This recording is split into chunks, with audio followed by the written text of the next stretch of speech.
Halo, apa kabar? Assalamualaikum warahmatullahi wabarakatuh. Saya Hersy Arif dari Forum News Network. Menteri Agama Yakut Khalil Qomas kembali tidak menghadiri undangan dari Panitia Khusus Hak Angket Haji. Sedianya Yakut diminta untuk memenuhi panggilan dari Pansus Hak Angket Haji ini pada hari Rabu, yaitu besok ya, tanggal 18 September 2024. Namun dengan alasan sedang menjalankan tugas negara, itu sedang ke luar negeri, Yakult menyatakan tidak bisa hadir. Kalau versi dari hak angket Pansus Haji ini merupakan panggilan yang ketiga yang sudah dilayangkan ke Yakult. Dan DPR itu mengancam akan meminta bantuan aparat kepolisian untuk memanggil paksa Yakult karena dia sudah 3 kali berturut-turut dipanggil tapi tidak datang juga. Ini ada ketentuannya semacam itu.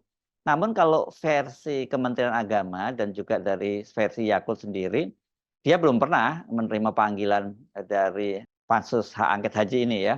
Kata dia, itu dia menyatakan silahkan dicek di kesekretariatan apakah dia memang pernah menerima atau tidak. Tapi setahu dia belum pernah ada panggilan. Jadi kalau yang nanti, yang besok itu tanggal 18, kalau versi Yakult yaitu panggilan yang pertama, tapi kalau menurut versi dari Pansus Haji itu adalah panggilan yang ketiga. Yakult sendiri menyatakan sudah dia akan mengikuti semua proses tahapan Pansus Haji. Artinya sebenarnya kalau dipanggil ya dia akan hadir. Namun dengan kembali tidak hadir, anggota Pansus Haji ini mencurigai tampak sekali ada upaya dari Yakult untuk mengulur-ulur waktu ya. Ini karena berkaitan dengan masa kerja Pansus Hak Angket Haji ini kan akan berakhir bersamaan dengan berakhirnya masa kerja anggota DPR untuk periode 2019 sampai 2024 yakni pada tanggal September ini, tanggal 30 September ini. Jadi artinya ini ya kurang dari 2 pekan dan kita tidak ada penjelasan sampai kapan Yakult itu akan berada di luar negeri. Ini kalau seperti orang main bola, ini seperti nendang-nendang bola keluar lapangan gitu ya supaya waktu pertandingan segera selesai gitu karena Yakult Khalil Qomas sendiri ini akan mengakhiri masa jabatannya kan bersamaan dengan periode kepemimpinan Jokowi yang kedua, yang periode yang kedua yakni pada tanggal 20 Oktober. Sementara DPR tentu lebih cepat. Jadi kalau itu jadi pertanyaan kalau kemudian masa kerja dari anggota DPR itu sudah berakhir dan kemudian mereka memutuskan untuk mengeluarkan rekomendasi atau putusan dari hasil angket haji, siapa yang akan melaksanakannya dan siapa yang akan mengawasinya? Apakah kemudian diserahkan kepada DPR untuk periode 2024 sampai 2029? Saya kira tidak ya.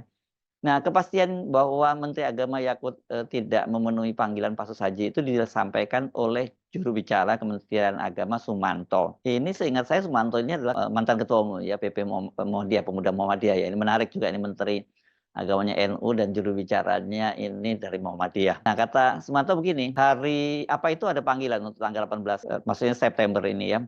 Tapi kemungkinan nggak bisa karena mewakili bertugas untuk bersiap aktivitas MRI di Italia, kemudian dilanjutkan dengan persiapan haji di Arab Saudi. Artinya dari Italia, kemudian Yakult Khalil Qomas ini melanjutkan perjalanan ke Arab Saudi. Dan Nanto dia memastikan bahwa undangan untuk menghadiri rapat tanggal 18 September itu merupakan panggilan yang pertama. Dan kata Sumanto, Yakult siap hadir untuk dimintai keterangan oleh Pansus Haji selama tidak berbarengan dengan tugasnya sebagai Menteri Agama.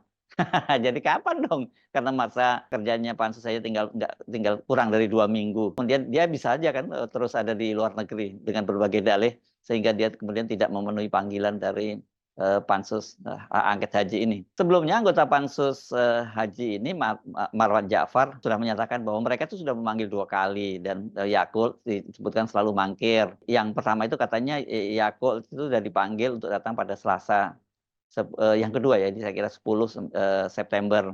Saat itu Yakult berdalih sedang menghadiri MTQ di Kalimantan Timur. Tapi seperti saya sebutkan tadi, Yakult telah membantah, dia selalu mangkir, dan dia mengklaim tidak pernah menerima surat panggilan. Karena itu dia mempertanyakan mengapa kemudian anggota Pansus menyebutnya dia sudah 2 kali mangkir. Saya belum pernah mendapat surat panggilan itu. Itu bisa dicek ke Sekjenan DPR dan bisa dicek ya, kata Yakult. Nah, tapi silang pendapat ini hanya berhenti sampai polemik saja karena kemudian Yakult tetap menyatakan dia belum pernah diundang, sementara Pansus menyatakan mereka sudah 2 kali mengundang, karena itu makanya kalau yang ketiga, ya harusnya hari Rabu ini nanti dia tidak hadir lagi, itu akan dipanggil secara paksa gitu. Wah ya, bahasa Indonesianya itu apa kira-kira? Bukan kejar-kejaran, saling sembunyi-sembunyian. Menteri Agama ini sembunyi-sembunyi. Seharusnya hari ini kita itu mengundang Menteri Agama untuk hadir di Pansus, untuk memberi keterangan dan sekaligus menjadi saksi di Pansus. Tapi dengan alasan dia akan menghadiri MTQ yang ada di Kalimantan Timur. Maka hari ini tidak bisa hadir, teman-teman. Jadi alasannya MTQ. Tetapi pada kenyataannya ternyata kita menemukan surat yang ada di dalam Kementerian Agama bahwa pada hari ini dia sedang melakukan rapat koordinasi jam 3 sore di kantor Kementerian Agama. Ini suratnya ada.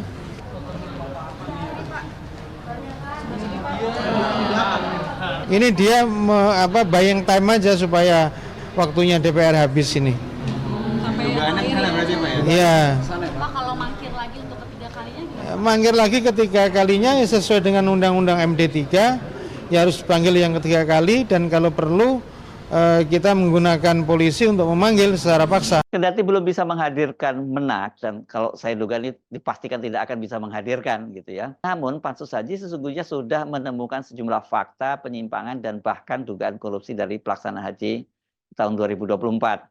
Dan ini yang juga menjadi fokus dari Pansus Haji itu kan anggaran yang dialokasi oleh pemerintah untuk pelaksanaan haji itu kan cukup besar ya. Dan dalam penilaian Pansus Haji, ini Kementerian Agama itu lebih fokus pada keuntungan finansial ketimbang kualitas pelayanan. Untuk pelaksanaan ibadah haji tahun 2024 itu, anggaran negara yang digunakan tuh sangat besar, sampai lebih dari 8 triliun. Dan semakin tahun semakin banyak masalah penyelenggaraan haji yang ini bukannya malah membaik, dan tampak sekali orientasinya itu keuntungan, bukan layanan jemaah. Itu penjelasan Marwan Ja'far dalam keterangannya hari Senin kemarin ya, tanggal 16 September 2024. Selain memeriksa sejumlah saksi dari kantor Kementerian Agama, kemudian BPKH, dan sejumlah saksi lainnya, itu beberapa anggota Pansus Haji itu tanggal 11 sampai 15 September kemarin juga terbang ke Arab Saudi. Mereka itu mengumpulkan keterangan ya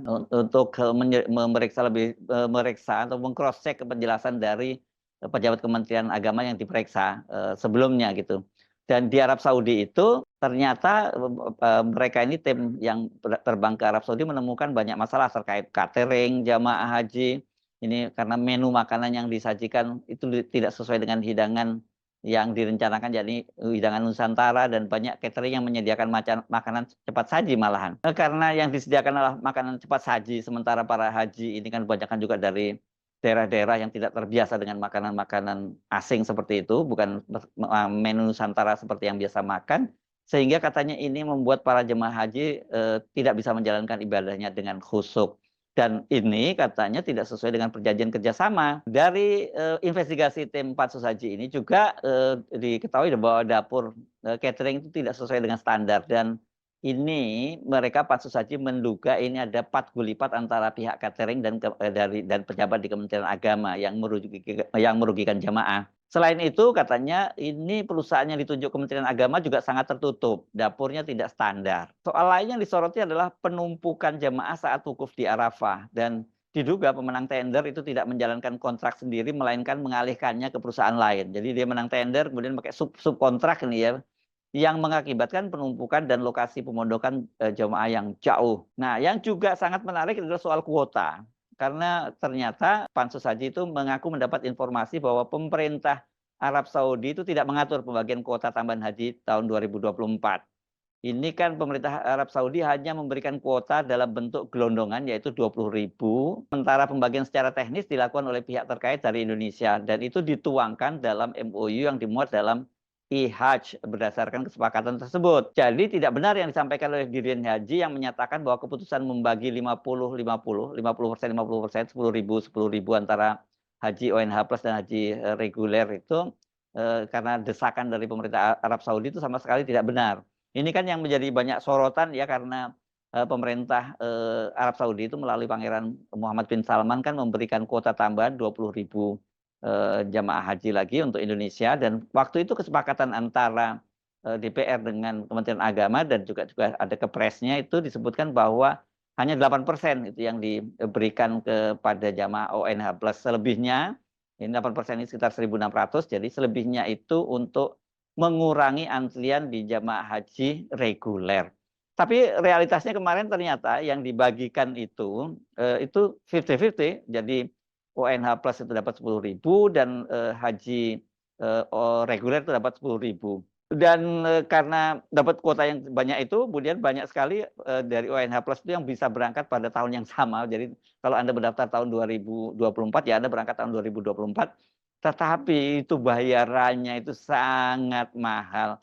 Itu sampai ada yang tembus di atas 1 miliar yang disebut haji furoda. Nah ini yang menimbulkan kecurigaan bahwa ada semacam permainan antara pejabat di Kementerian Agama dengan para penyelenggara haji ONH Plus itu. Nah soal ini berkali-kali dibantah oleh Menteri Agama Yakut Khalil Qomas, dan dia menyatakan bahwa siap untuk membuktikan kebenaran dugaan adanya pelanggaran itu ya. Kalau siap diadulah datanya ya. Kalau ada staf saya, ada perangkat ASN di tempat saya di Kementerian Agama yang terlibat, ayo kita tindak bareng-bareng. Bahkan kalau menterinya terlibat gitu loh, kata dia. Jadi artinya kalau memang menterinya juga salah ya, dia siap untuk ditindak. Yakut menjelaskan bahwa mereka tidak pernah menutup informasi dan siap memberikan penjelasan yang transparan kepada Pansus Haji, DPR RI, dan masyarakat. Ini menarik ini pernyataan Yakut. Kalau dia siap buka-bukaan, mengapa dia tidak datang? Dan ini kan kalau kita menyimak jalannya pemeriksaan para saksi di Pansus Haji, terutama pejabat dari Kementerian Agama, kan sangat kelihatan sekali kalau mereka itu ada yang nutup-nutupi kasusnya, gitu. Ada yang mendirikan penjelasan itu tidak masuk akal. Ini membuat anggota Pansus Haji itu sampai naik pitam gitu. Jadi dari situ saja Pansus Haji ini mencium gelagat ada yang nggak beres gitu di Kementerian Agama. Walaupun Kementerian Agama menyatakan bahwa mereka siap-siap buka-bukaan dan tidak ada penyelewengan yang mereka dilakukan, namun hasil kerja Pansus Angket Haji menemukan data dan fakta yang berbeda. Karena itulah kemudian Pansus Hak Angket Haji ini mendorong agar penegak hukum itu bertindak. Jadi sebenarnya dengan nanti memang mestinya menunggu rekomendasi dari situ. Tapi sebenarnya temuan-temuan awal dugaan itu bisa dilaporkan ke aparat penegak hukum, dan itu memang menjadi ranahnya dari penegak hukum bila ternyata terbukti ada indikasi, apalagi ada bukti-bukti tindak pidana korupsi atau permainan di balik perjalanan haji tahun 2024 ini. Jadi ini kapan Pansus Haji ini akan segera menyelesaikan kerjanya gitu? Apakah masih menunggu kepulangan dari Menteri Agama ke luar negeri, terutama ke Arab Saudi, yang sekarang ini dia tengah berada di Arab Saudi untuk mempersiapkan perjalanan haji tahun 2025. Nah kalau kemudian Pak Menaknya itu ternyata mungkin lebih lama tinggal di Arab Saudi, atau kalau toh kemudian dia sudah pulang ke Indonesia dengan alasan ada tugas-tugas lain tidak datang, kemudian memenuhi panggilan dari Pansus, apakah ini berarti hasil pemeriksaan Pansus itu tidak cukup jadi dasar hukum untuk mengambil tindakan bagi para aparat penegak hukum? Saya kira ini wajar ya kalau kemudian Pansus Haji itu minta agar aparat penegak hukum itu segera bertindak gitu. Saya kira sebenarnya dengan dasar model hasil penyelidikan mereka sudah bisa itu anggota DPR terutama Pansus Hak Angket Haji membawa bahan-bahan itu untuk melaporkannya entah ke KPK atau ke polisi untuk melakukan penindakan. Dengan cara seperti itu ada dasar dong dari KPK dan polisi untuk menyelidiki lebih jauh kemungkinan dugaan adanya korupsi dalam penyelenggaraan haji tahun 2024 ini. Ini ngeri banget ya kan, kita selalu mendengar bahwa perjalanan haji itu adalah tamu Allah gitu ya. Kalau kepada tamu Allah aja berani korupsi gitu, saya sudah nggak ngerti lagi apa yang terjadi dengan yang lainnya ya. Ini ngeri betul ini. Dan urusan ini mereka yang mengurus haji ini kan sebenarnya kakinya yang satu di sorga, tapi bisa juga jadi di neraka kalau ternyata terbukti mereka memainkan kuota haji demi kepentingan finansial. Tamu Allah kok masih dikorup juga gitu ya. Saya Arif dari Forum News Network. Sampai jumpa lagi. Wassalamualaikum warahmatullahi wabarakatuh.